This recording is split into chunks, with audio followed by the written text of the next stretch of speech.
Bien, écoute, au festival, c'était assez magique ce qui s'est passé. C'était complètement fou. À un moment donné, à un des ateliers que j'animais, je suis arrivée devant la salle et puis il y avait, je sais pas, il y avait 150 paires de chaussures sur les escaliers et puis je suis entrée dans la salle, puis j'étais censée faire une danse trance. Et puis quand je suis entrée, il y avait des gens partout, partout, partout, partout, partout. Et puis je leur ai dit, bah écoutez, on va danser au sol, on va danser à l'intérieur. Et puis le but de cet atelier, c'était de travailler avec les éléments, c'était de rencontrer l'élément avec lequel on était un peu le plus en accord, avec lequel on avait le plus d'affinité, le plus de magie pour aller chercher notre connexion quand on a des questions, quand on a des choses qui nous préoccupent. Et puis il s'est passé des choses complètement merveilleuses, mais complètement folles, en particulier quand, évidemment, moi je travaille avec l'eau et avec les femmes essentiellement, et évidemment quand on est arrivé dans l'épisode de l'eau, où on a dansé avec les dauphins, là il s'est passé des choses complètement magiques, où beaucoup de personnes sont mises à pleurer, ont été en connexion avec des vies antérieures, etc. C'était vraiment quelque chose. C'est un atelier que j'ai vraiment complètement adoré et que je vais refaire très certainement bientôt. D'ailleurs, je vais le refaire à Paris prochainement parce que il m'a été demandé encore et encore. Et à côté de ça, il y a aussi d'autres choses qui se passent et qui ne sont pas filmées parce que là, on a peut-être filmé des bouffes et des photos. À côté de ça, il y a aussi des tas de choses qui se passent et qu'on ne peut absolument pas filmer. On ne filme pas ce qui se passe dans une sweat lodge, on ne filme pas ce qui se passe dans l'intimité des personnes, parce que ça, on peut pas rendre compte de ça au public, mais on peut juste en parler. Et par exemple, avec les femmes, on est allé dans la forêt. Donc on est descendu depuis le campement qu'on avait aménagé autour de l'eau. Et on est descendu avec le feu, avec les bougies, on est descendu en cortège. Et c'était pareil, il y avait une foule incroyable de femmes, j'ai l'impression qu'ils s'en rajoutaient plus et plus et plus encore. Et on est descendu jusqu'à la rivière avec plusieurs autres femmes chamanes du cercle, notre petite abuelita, et puis Mariana, et puis Angela, et puis Claudine.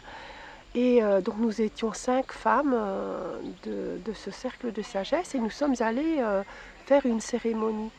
Donc moi depuis peu j'ai été adoptée dans la tradition Apache par Oshina Fast Wolf qui m'a donné l'initiation de femme guerrière. Et je me suis dit, cette initiation, ces femmes guerrières, il faut les réveiller vraiment. C'est d'ailleurs le but de mon travail. Et donc je me suis dit, ben, on va aller au bord de la rivière et on va demander à ces femmes qui souhaitent s'engager sur cette voie de la femme guerrière, quelque part, et qui sont tout juste en train de se réveiller, de se lever, d'enlever leurs chaussures et d'entrer dans l'eau. Et nous, les 5 femmes du cercle de sagesse, et puis toutes les femmes qui sont autour, on va les célébrer, on va célébrer leur entrée sur leur chemin. Et en fait, on a éloigné les hommes, bien sûr, on était que entre nous, entre femmes. On a éloigné les photographes, on a éloigné les vidéos, tout ça. Et on s'est approché de l'eau. Et tout d'un coup, j'ai vu une femme qui commençait à se déshabiller, et puis une deuxième, et puis une troisième. Et en fait, c'est pas seulement les pieds qu'elles mettaient dans l'eau, mais elles entraient complètement dans l'eau, et puis elles prenaient leur douche. Et puis il s'est passé des choses mais complètement magiques, des femmes qui se sont couchées dans l'eau, qui se sont vraiment lavées de plein de choses dont elles voulaient se séparer, des guérisons qui ont été faites. Notre petite abuelita, elle versait de l'eau sur la tête des femmes qui voulaient symboliser leur entrée. Claudine, elle était la gardienne de cette rivière et elle apportait aussi toute son énergie maternante. Et puis Mariana apportait l'amour, Angela qui nous faisait le clown, qui n'arrêtait pas de se doucher avec l'eau glacée. C'était, mais c'était quelque chose de complètement magique. Alors, dû à quoi, on ne sait pas très bien, Bon, je sais qu'après, c'est vrai que les énergies que je transporte, évidemment c'est l'énergie de l'eau, c'est l'énergie de la femme sacrée.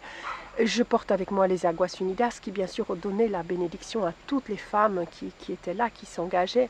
Les Aguas Unidas qui sont les eaux réunies de toute la planète, des eaux sacrées, il y a des eaux de partout, de toutes les grandes traditions, du Gange, du Jourdain, du Nil, de l'eau de Lourdes, de l'eau de la Mecque, il y a de l'eau de partout. Et en fait, toutes ces eaux-là réunies, toutes ces femmes réunies dans cette même volonté de dire maintenant je me lève, maintenant je fais ce que j'ai à faire, maintenant je reprends mon pouvoir de femme et maintenant je prends ma route et je vais m'occuper de l'eau, je vais travailler pour elle et avec elle et puis avec les autres. Et, et juste ça, c'est magique.